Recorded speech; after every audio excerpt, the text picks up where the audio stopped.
Spring is in the air and the new Broadway season's in full bloom, so get ready for it. I'm Tamsin Fidel.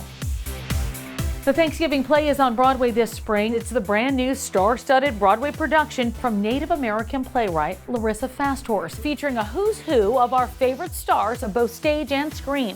Let's send it out to Paul Wontorek. Thanks, Tamsin. TV fans have welcomed D'Arcy Carden into their homes in hit shows like The Good Place, Barry, and A League of Their Own. Now she's making her Broadway debut in the Thanksgiving play. I welcomed her to the boards at the Star Child rooftop at the Pavilion. Welcome to Broadway. For real. Have you been welcomed formally to Broadway? I feel like I'm being welcomed formally in this moment. You are welcome. We've been waiting for you. I've been waiting for it. Was Broadway and the legitimate stage something on your to-do list? Totally. I mean, to-do list is a very funny way of putting it. It was on my dream wish list, my goals, my dreams bigger than I could possibly imagine wish list. Yeah. Hey, Janet. Hi there. How can I help you? What the fork? Who are you? You've been very busy on TV. I mean, Thank The Good you. Place Yeah. is international sensation. Love. Barry, League of Their Own. Yeah. I mean, these are very acclaimed, beloved shows. Very lucky. Really. And now you're sort of stepping into the Broadway scene. Yeah. What's different? What's different about your life now that you're actually performing every night on stage? It's so different. It's so funny. I know the only thing that's the same is acting. That's it. Everything around it is totally different. The schedule, the rehearsal process. I haven't done a play in so long. Out of college, I was doing plays all the time. Yeah. And expected that I would continue to do that here when I moved to New York. But it's hard. Have you heard?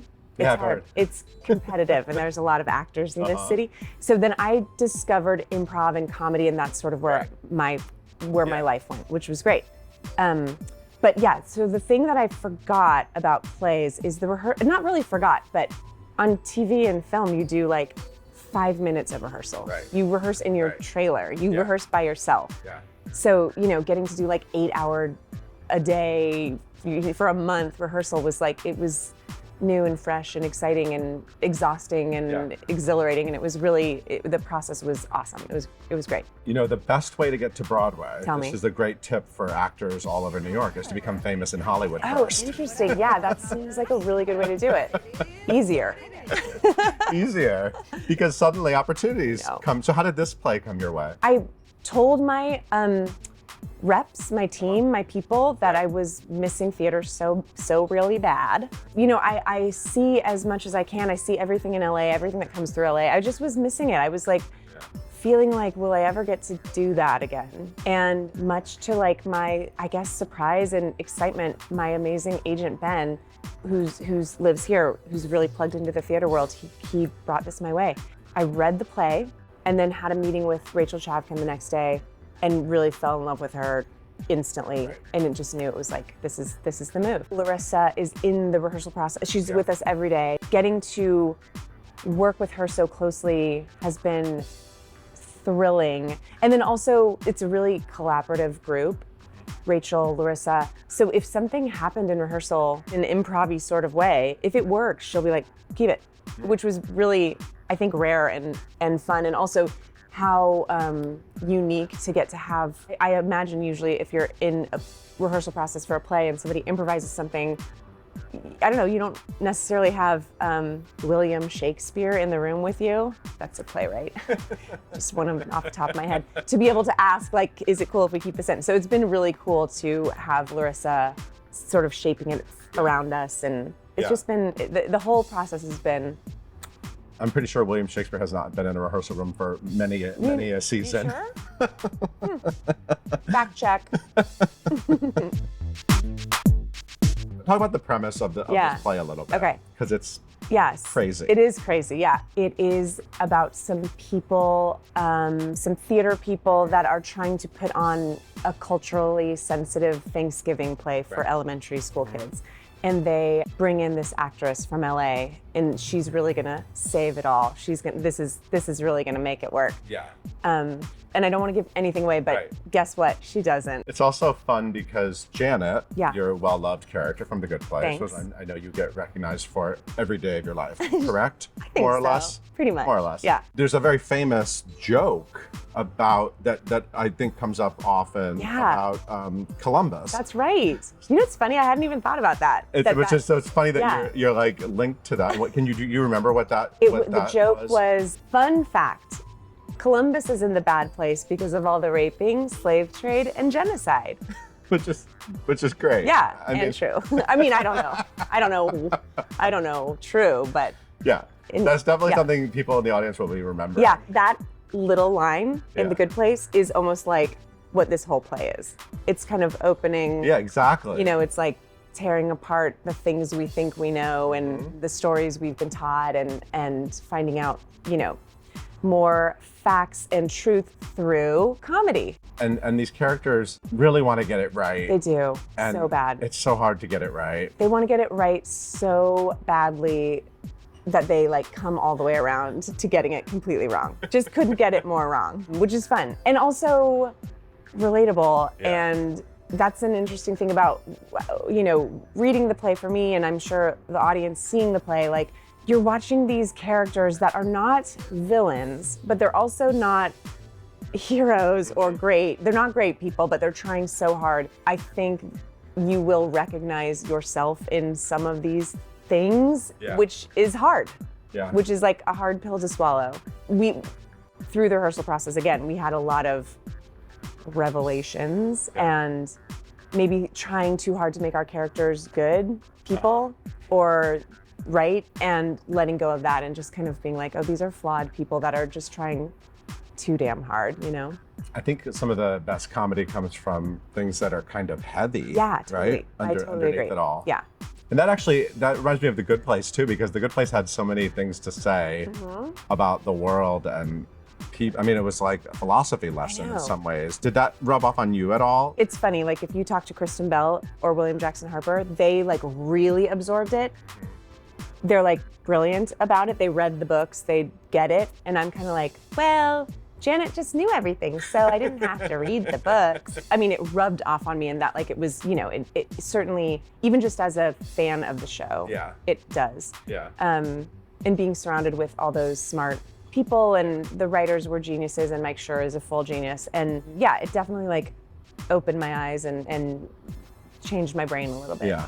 My boyfriend wants a Janet GPS voice. Oh yeah, what the heck? Get on that, Google. I'm sitting You can make some right side here. money I would, on that. Yes, That might be a side good- money. That would be like the money. Call me, babe. So tell me about your childhood. Okay. And tell me about your dad. Okay. And seeing him in our town was a Yeah. big part, Yes. right? That was like a big moment Yeah. for you. Yeah, my childhood was, I lucked out with my family. And I have a very like supportive, lovely, wonderful family. And in particular, they kind of forced theater and art on us in a way. There's 4 siblings, in a way that has benefited all of us so much. So we went to a lot of like kids plays and dance shows, and they put us in all the like dance classes and little theater classes that we could do. And I loved it so much as a kid. That was the thing I loved the most, the earliest, where it was just like, I couldn't get enough of it. And then when I was like maybe 9-ish, my dad was in a production of Our Town, Community theater. community theater, and that was I think a moment where I really saw so much of what I love about theater. Sorry to kind of go all over the place, is like the backstage life, the like ensemble life. You know, the being on stage and the acting and the actual art of it all is great. Yeah. But the other thing I love is the camaraderie and the ensemble and the team aspect of it so much. I mean, I love that. I love that. I worship that part of it. Getting to see him backstage and seeing them, you know, like all hands in, that type of moment, I'm like, what? And then you'd go on, and then your characters, and then you'd go off stage and get French fries afterwards. I was like, this is the life, babe. So, and I would sit in the front row, and I was just like enamored by my dad and his co-workers cast. And anyway, that was just, I think that was also when I was like, oh, you can just do this. Yeah. A regular person is allowed to Yeah. do this, so I want to do this. for the French fries. Literally. Are you eating French fries after the show now? Yeah. Although I just went to a place, a really cute place. I will not mention its name. On the menu, looking for French fries, the only kind of French fries they had was chickpea French fries. That's another option. That's not the option. Do you know what I'm saying? I'll tell you the name of the place afterwards. It's not the main, that's not the only option. No. I'm here for the French fries. I'm here for the French fries. Actually, when I was thinking about, about if this play was gonna, there was like a minute where I was like, should I do it? I mean, I live in LA. Should I, can I, will I, blah, blah, blah. I talked to Chidi, William Jackson Harper, who is a dear friend, wonderful actor, theater guy too. He read the play. I was like, should I do this? What should I do? And he was like, send me the play. He read the play. He's like, the play is great. Chapkin's great. He's like, also, I'm doing a play at the same time and we can like get a drink and have fries after every show. So just do it. And I was like, okay. Done. Yeah. That's all you need to know. And then you started doing community theater. Then I started doing community theater when I was in junior high. And it really like changed my life. Tell me what you did. Tell me some shows. Okay, the first show I did was Guys and Dolls. I was General Cartwright. Oh, wow. That's Do you a great know? role. Yeah, of course. Down You're Rocking the Boat. Yeah. That whole solo moment in that song. Yes, I do. Yes. I do. Yeah, sort of. she's very like. Yes, good memory. Yeah. Yes, totally. Salvation Army workers. Yeah. Very good, yeah. And it was just a blast. It was like friends I still truly have today. A bunch of them are coming to see the show. And the next show I did was Little Abner. Oh, yeah. I don't remember who I played. Okay. What the heck? A bumpkin. A bumpkin, a scrug, something like that. Yeah, but it was fun. Who was I? Wow. And then it was like, then after that, it was just, never not doing a play. High school, General Cartwright should absolutely be in your Playbill bio. Oh my God, what am I Add thinking? that immediately. I know you got an Emmy nomination for The Good Place, Yeah, but you were in that Guys and could- Dolls. yeah. In community theater. That should That's be the important. first thing and last thing. Reminder, General Cartwright when she was 13. I went to school in Ashland, Oregon, which is a big theater town. It has the Shakespeare Festival, and it was just theater all the time. That was my life. I saw pictures of your school. It's so beautiful. beautiful. Yeah, Yeah. it's literally like you're in heaven. It is You were in the totally good heaven. I place. was in the good You were place. in the good Sure. place, going to Yes. school and doing Yes. theater, and then you moved to New York City. Right. I lived in Washington Heights in a 2-bedroom apartment with 5 of us. Oh. We converted the living room into a room, so it was kind of a 3-bedroom with 5 people. And yeah, trying to just make it work and going to auditions and not getting them and feeling a little lost and a little hopeless. And some friends of mine that had lived here longer, that were already here, in my eyes, were like killing it. I had a friend that was like a tap dancer in the 42nd, in the show 42nd Street, and nobody was the star of a Broadway show, but everybody was smatterings of Broadway shows, and I was like so blown away by this, and also knew they were more talented than me. I was like, well, I can't tap dance. I'm not even gonna be a damn tap dancer in 42nd Street. Like, it was all sort of coming in on me, like, I don't know where I fit in this city. What is my thing? Yes. And then a friend took me to see a show at UCB. I knew what improv was, but I'd never seen... Upright Citizens Brigade. Sorry, yes, Upright Citizens Brigade. I'd never seen like a long form improv show. And it was kind of a little bit like when I was a kid seeing a show where I was like taken to another dimension. It was, a not religious moment, but that sort of like everything focuses. Sure. And I signed up for class the next day. And then that was really my path for a good 10 years. Wow. Yeah. I mean, yeah, it really is. I know a lot of people, that's like a life. It is to be a totally part a of. life. I mean, improv, I think a lot of people feel this way, but UCB in particular, we all became like pretty obsessed with it. You kind of have blinders on and you just, that's your whole life, It's all about like getting onto the team and getting onto the stage and getting on a weekend team and getting on the traveling team. And then all of a sudden you're like, what? I don't have any money.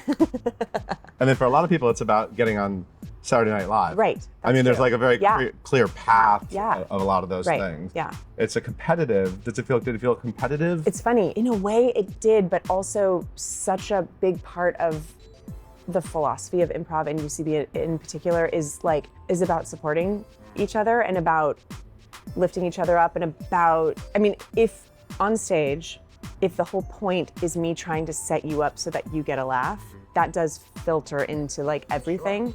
Yeah. So when the friends were getting on SNL or 30 Rock or, 2 of my best friends made Broad City that was so successful and like when those things were happening, it was so thrilling and exciting, and it really felt like we were all raising up. And then there was one moment where I was like, wait a second, everybody raised up except for me. All my friends are doing so well and I'm doing fine, but I was like, I'm, babysitting every day and doing shows at night and hardly able to pay my rent. And it wasn't like a jealous feeling, it was more just like a, uh-oh. When is this gonna happen? When, if, ever? Yeah. Well, I'm sure it makes you more grateful and more able to sort of, once you do get something like a good place, yes. It suddenly you're able to sort of take it all in a different way. I feel so lucky that it happened the way it did, even though when I was 25, I didn't feel that way. I felt like everybody was passing me by. But to kind of get there was like this amazing moment where The Good Place and Barry, the show Barry, came my way at the same time, like in the same month. So I had spent decades getting no jobs. Yeah. And then in 1 month I got two of like the best, You were able to do both. Yeah, I couldn't be more grateful, and I'm very aware of how lucky all that has been. So you're back in New York. Back in New York. For a few months on Broadway. Yes. What are your goals for the next few months during this Broadway stint? I'm basically here, I'm here to just do a play, right? I'm like fully, I'm giving myself that sort of grace. Like I'm here to do a play, go to rehearsal, go to the show, go home and go to bed. That's allowed. But a couple times after shows, I've gone and gotten a drink or these famous French fries with friends, and they are, the two times I've done it, my friends have been like, you must be exhausted, you must be so tired. And I'm like, no, this is why I'm doing this. Right. I want to do a play and then go have a drink with my friends. That's a very good life to me. That's a very, very good life. Yeah, I could actually see that when it's so, people who work on Broadway all the time, it becomes very normal, but for you, this is like a vacation, exciting. It's like an exciting job and an exotic place, Broadway. I'm like on you want location. the full experience. Exactly, I want the Broadway experience. I'm here for a few months. I salute Broadway actors. This is not easy. Yeah. Also, it's so funny because anytime I do feel exhausted, I'm like, our show is 90 minutes. Right. No intermission, I'm not singing, I'm not dancing. There is a portion of the play where I am lying down. if I am exhausted, I'm pathetic. So yes, I can have a drink or a French fry with friends after the play and not feel too exhausted, If this was my 12 months a year, I would, I think, do this differently. I cannot explain how thrilled I am to be doing this. It's such an honor and such a dream of mine, so I'm really trying to enjoy it.